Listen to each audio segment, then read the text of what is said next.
Hello mga friends. So dito, nagkakaroon naman tayo ngayon ng vlog. Ito ay tungkol sa kung paano natin pipiliin ang manok na dapat nating isalang sa kompetisyon. So ito ang topic natin ngayon. So dito, titingnan natin, alamin natin at bibigay ko sa inyo ang content na ito upang hindi kayo maligaw sa mga dapat nating manok na pipiliin natin bago natin i-condition ang manok upang hindi masayang ang mga conditioning natin, dahil minsan pag hindi tayo marunong magpili ng mga manok na dapat nating i-condition, masasayang yung mga masasayang yung mga gamot natin na at the time of the competition nag-o-off yung manok natin. So dito kailangan, upang hindi tayo nasasayang yung mga gamot na ibibigay natin sa mga manok natin, so dito pipiliin natin ang tamang manok na condition natin. So dito, ito ang topic natin ngayon. Okay, so paano ba natin pipiliin ng manok na dapat natin isalang sa kompetisyon? Dito my friend, siguro napakinggan ninyo yung manok na laging nagtitilaok na yan, di ba? Okay, so dito malalaman natin, ito ang isa sa basis na aalimin natin bago natin pipiliin ang mga manok na dapat nating isalang sa kompetisyon. Yung mga manok na laging nagtitilaok. So, ang niyan, ang pagitan ng kanyang pagtitilaok ay hindi minutes, kundi seconds. So, seconds lang, nagtitilaok na naman siya. Every how many seconds, nagtitilaok siya. Yun ang palatandaan ng manok na yun ay ready for conditioning or kondisyon ang kanyang katawan niya of that day. No? Huwag kayong maniniwala yung sabi nila na yung mga pag ang buwan ay malaki ang buwan, isasalang mo yung mga may mga white legs, yun isalang mo. Mga wrong concept yun. Ang iba niyan ay mayroon pang mga kalendar sa mga nila, mga legs, yung kulay ng manok, yun.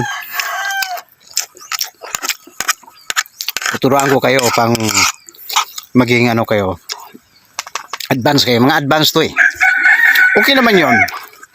Okay naman yung mga legs na pipiliin ninyo dahil yan, scientific na yung ginamit nila, yung mga kalendar scientific yun. Ngunit itong sa atin dito ay mga experiences natin. Dahil alam nyo my friend, yung scientific, isali mo yung mga experiences mo, mahirap ka nang talunin. Gaya ba sa mga mekaniko?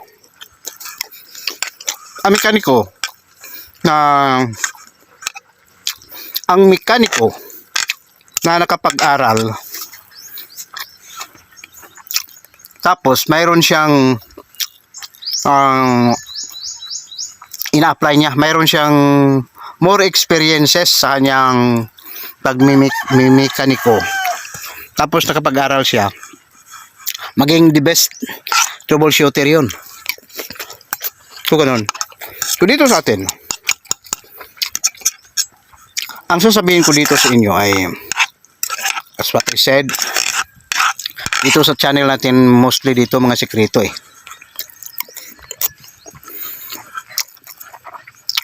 na mga sekretong ito ay hindi mo nakukuha sa ibang channel.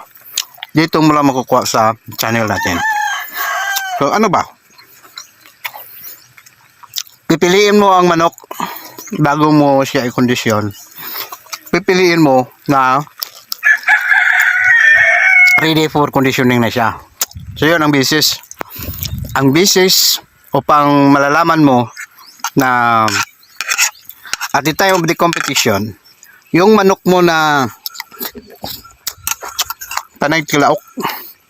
Panay tilaok. Ngayon ang tandaan mo. Yun ang conditioning, i-condition mo. Dahil mostly dyan, lalong-lalo na pag bago pa lang mo na obserbahan yung manok mo lagi nagtitilaok.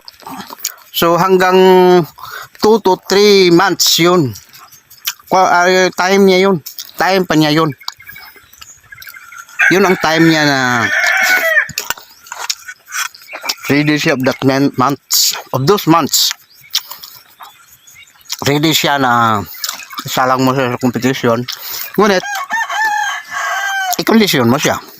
The best, pag mayroon kayong kalendar sa mga leagues, o titingnan mo, of that date, sa competition, kung nagmamatch ba yon ang leagues niya. Ngunit kahit wala yon, kahit wala yung kalendar, basta pipiliin mo ang manok na laging nagtitilaok. O almost perfect ka. Almost perfect ka sa pag-prepare ng manok mo. Yung tandaan mo. Pang ano ka, pang more percentage of winning ka. Dahil dito sa pagsusugal, pag wala kang utak talaga, wala kang utak, madidihado ka, mauubusan ka ng pira. So dito, kailangan mag-aral at huwag maniwala sa iba dyan na lagpatism. Ang pagmamanok nila,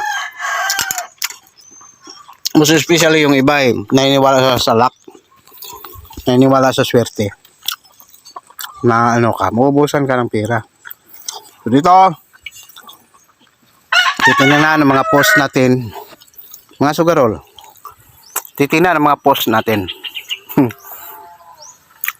Kaso lang na-delete ko yung mga post ko, ibang mga post ko na-delete. At ang channel natin dito ay hindi lang to pagmamanok ang pinag-uusapan natin. Next to, lahat ng mga mahalagang bagay ay malalaman mo dito. So ngunit ito lang muna, huwag ko lang pahabain ang ano natin, ang topic natin. Ito ay tungkol lang sa pagpili ng mga manok na dapat nating i-condition. Yan, pipiliin yung lagi nagtititilaok. At huwag kang maniwala sa sabi nila, sa example, new moon o walang buwan. Yung ang i-prepare mo yung mga black legs, i-prepare mo yung mga dark color. Sasabihin ko lang sa iyo, mali yun. Mali. Yan. Bibigyan ko lang kayo ng hint na ang manok na pipiliin mo upang hindi kayo maliligaw. Buti pa dito kayo manonood. Kayong may mga manok, dito kayo uobserbahan nyo talaga yung basta't magpo-post ako ng manok. Sisiguraduhin mong nakatingin ka.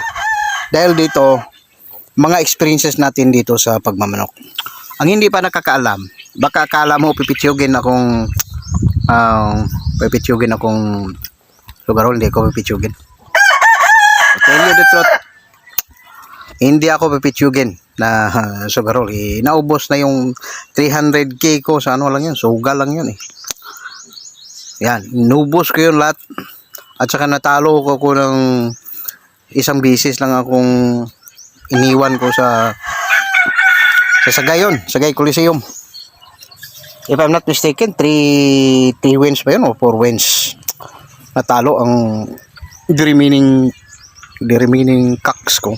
Isa lang ang nanalo. Ayan, iwan ko ang 100k doon. And in just only if I'm not mistaken, 3 months, naubos yung 300k ko sa sugal. Sugal lang yun. And ibang mga expenses natin, hindi tayo nakabili ng kahit ano.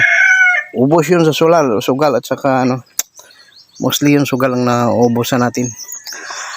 So yan, baka kala mo nagbibigay ako dito ng ano dito, ng hint dito sa pagsusugal na kala mo pipitsugin tayo, hindi tayo pipitsugin. Yung mga malalaking mga ano dyan sa Escalante, for the information of everyone, sa Escalante Coliseum Fighting Cock Arena, ang kinalaban ng ko doon ay ang ano na ang may-ari ng hunob-hunob yun ha, hunob. May-ari ng Katpit Arena. Yun na, dahil sa pusta natin medyo may kalakihan eh. That's why, baka ayaw mong maniwala dito sa mga post ko, eh naniwala kayo doon sa iba. So matatalo ka my friend. So dito, mostly dito mga hint ibibigay ko sa inyo. Mga magagandang hint na ibibigay ko sa inyo upang may laban kayo sa mga katunggali mo dito sa pagmamanok. So titingnan mo lahat ng mga post ko rito. So ito lang muna ang tungkol sa pag-prepare, kung paano mo, anong uring mga manok ang i-prepare mo bago mo turukan ng pang-conditioning, bago mo papakainin ng bago mo pagbibigyan ng mga tablets, capsule. Yun lang upang hindi kayo maligaw. So dito mostly dito yung mga simple na mga conditioning natin ibibigay ko sa inyo. Nandiyan na sa mga post ko, kaso lang baka na-delete ko eh. Dahil dinilit ko kasi yung mga ibang mga post ko. Basta naggalit ako, may nagalitan. Din-delete ko yun. So dito, titingnan nyo lang. Titingnan nyo ang mga post ko dyan tungkol sa pagmamanok. Dahil as what I said, hindi lang pagmamanok ang ipopost natin dito sa channel natin. Next to lahat na mga importante mga bagay malalaman mo dito. Based on our experience lang, ito yung mga mostly mga ibibigay ko sa inyo, mga experiences natin sa life natin. Okay, have a blessed day everyone. This is your friend Alfredo Gallego of this channel. Dito ko ipopost sa Alfredo C. Gallego YouTube channel. Have a blessed day once again.